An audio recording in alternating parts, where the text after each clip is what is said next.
Fala gremista, tudo bem? Seja bem-vindo a mais um conteúdo aqui no canal. Um ótimo final de semana a todos, um sábado de sol, né? Calor intenso, que você possa aproveitar com a sua família, amigos, enfim.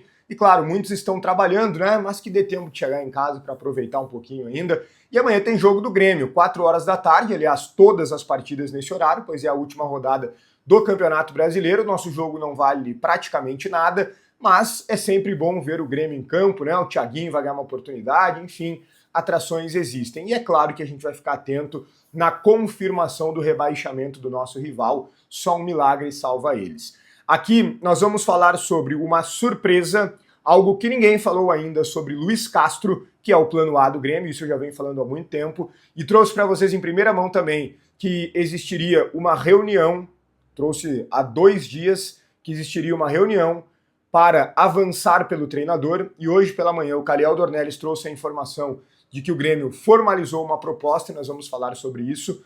E ainda sobre o tema treinador, nós vamos falar sobre a importância da influência externa. E uma notícia a mais aqui para vocês que eu já vou colocar antes de qualquer coisa. O Volpi está fora do jogo contra o Sport por um problema no punho. Ele está sentindo dores, fez exame, apresentou uma lesão. Não é grave, mas é por isso que ele está fora. É por isso que ele sequer viaja, não fica nem entre os relacionados. E o Gabriel Grando, por isso, né, já havia informado aqui no canal, reforço, Gabriel Grando será o titular do Grêmio na partida contra o Sport. Muita sorte ao Gabriel Grando, beleza? A gente fala sobre tudo isso em nome de Hora do Pastel, Matiello, corretora de seguros e Crepe do Alemão, depois da vinheta.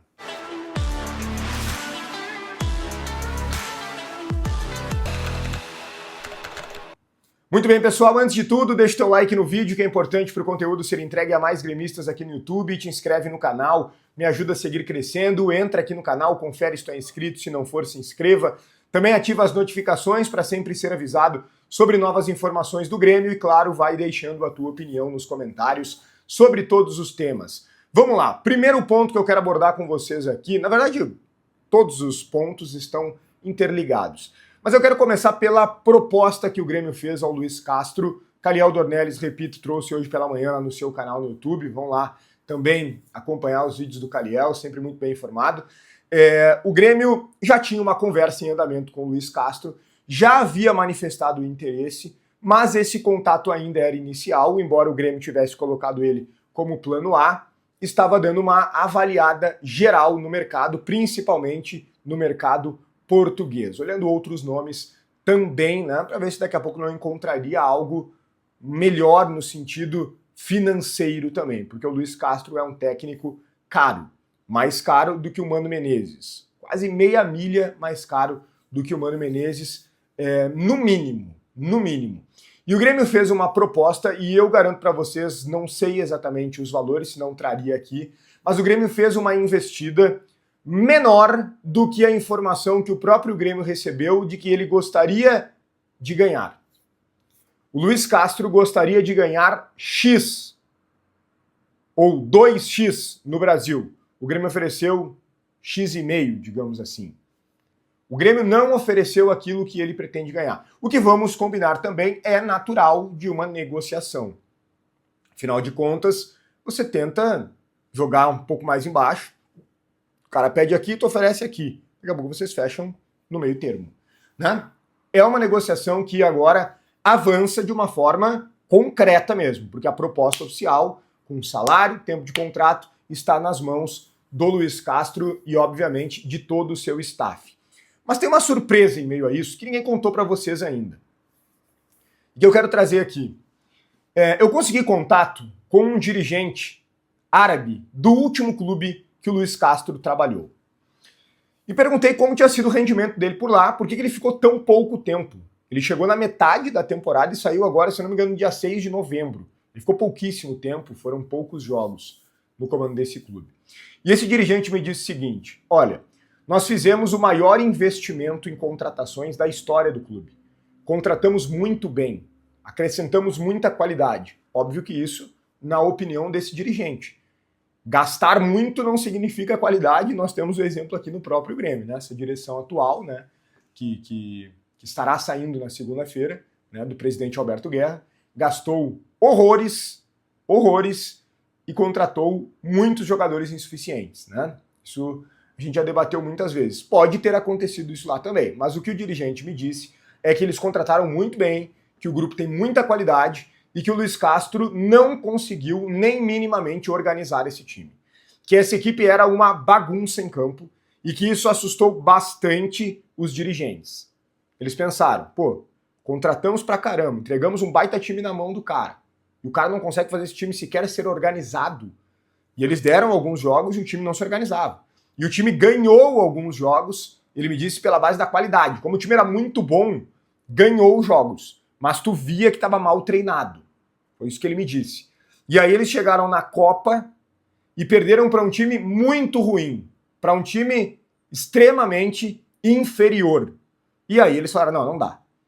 Não dá, estávamos tendo paciência para ver se ele ia organizar o time, não estava organizando, pelo menos estava ganhando, né? Nem todas, empatando alguma, mas chegou na Copa, um time muito pior, perdeu, foi eliminado. Falou, opa, não dá mais. E aí ele foi demitido. Foi demitido num curto período. O trabalho dele no Al Nassr também não foi bom. Não dá para dizer que tenha sido horrível, mas não foi bom. Nós estamos falando de um treinador que foi mal nos últimos 2 trabalhos na Arábia, 2 trabalhos de enorme investimento. Ele trabalhou com o Cristiano Ronaldo no Al Nassr quando saiu aqui do Brasil. Nós estamos falando de um treinador que a gente conhece por um trabalho ou meio trabalho. Porque no Botafogo ele não concluiu. E eu estou trazendo aqui para vocês informações que me surpreenderam também. Me surpreenderam também. Porque eu estava na cabeça, quando surge a informação do Luiz Castro, 1 minuto antes dos donos da bola da Band, eu entro no ar e me perguntam sobre o Luiz Castro e eu falo muito baseado sobre o Luiz Castro do Botafogo. E ali eu faço muitos elogios a ele, mas baseado no bom trabalho que ele fez no Botafogo, porém não concluído. Aliás, ele começa mal no Botafogo. No Campeonato Estadual ele vai muito mal no Botafogo. Poucas pessoas lembram que aquele Botafogo foi eliminado na fase classificatória. O Botafogo sequer vai para o mata-mata do Campeonato Carioca. E aí no Brasileirão, o Botafogo, que não tem outra competição em paralelo para disputar, vai muito bem e lidera o campeonato. Deu liga. Mas ele recebe a proposta árabe e vaza. E aí faz esses 2 trabalhos ruins que eu acabei de citar na Arábia, né? A gente fala o mundo árabe, mas são 2 países diferentes lá, né? O último clube não é do mesmo país do Al Nassr. Então, gente, quem é o Luiz Castro de fato, né? Trabalhou no Shakhtar 2 temporadas, né? E precisamos aqui admitir que o cara, para chegar no Shakhtar, é porque tem alguma qualidade. Então o que eu quero dizer para vocês é o seguinte, gente. Fora isso, ele trabalhou em alguns clubes menores de Portugal, Vitória de Guimarães, Chaves, etc. Trabalhou no Porto B também, né? No Porto A ele não trabalhou, só como interino. Só como auxiliar e um período como interino. Como técnico mesmo do Porto, ele não foi, não. O Porto não deu essa oportunidade para ele. Então eu fico pensando o seguinte, é um treinador ruim? Talvez não seja. Mas será que é bom mesmo? Será que não é comum? E a gente está trazendo como grande treinador só porque é português? Só porque nós vimos ele um período curto no Botafogo? E bota curto nisso, tá? Eu tenho muito receio, tá? Eu olho para o currículo dele e o currículo dele é muito inferior ao do Mano Menezes, por exemplo. Muito inferior a vários treinadores brasileiros. Mas vamos lá, o Abel Ferreira treinava o PAOK antes de vir para o Palmeiras. Mas também é mais jovem, né? Tinha menos estrada o Abel Ferreira. E aí veio para o Palmeiras e mostrou todo o seu trabalho. Um grande treinador. Aliás, se o Palmeiras não quiser mais, a torcida está reclamando lá, por mim pode mandar para o Grêmio. Eu precisava trazer isso para vocês para que a gente possa refletir. Para que a gente possa ir além do Botafogo, que é o que todo mundo está falando. Todo mundo, Botafogo. Não, vamos além. Vamos buscar além do Botafogo. E a influência externa, será que ela está decidindo isso também? Porque dá para notar nitidamente nas redes sociais que a maioria, eu diria assim, a maioria da torcida do Grêmio não quer a continuidade do técnico Mano Menezes, embora muitos queiram. Eu sempre deixei minha opinião muito clara. Eu acho o Mano um bom treinador, com várias limitações, discordo de muitas coisas que o Mano faz.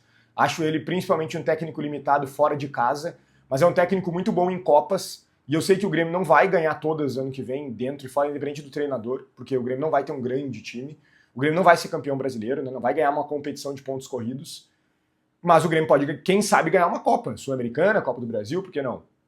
E o Mano sabe jogar esse tipo de competição. Já ganhou algumas vezes. Se é para contratar um técnico que seja melhor do que o Mano, indiscutivelmente melhor, tô juntasso. Tô apoiando, vamos trocar. Agora, se é para apostar, e o Luiz Castro me parece uma aposta, tá? Me parece uma aposta. Por esse currículo todo, né? Montanha-russa, me parece uma aposta.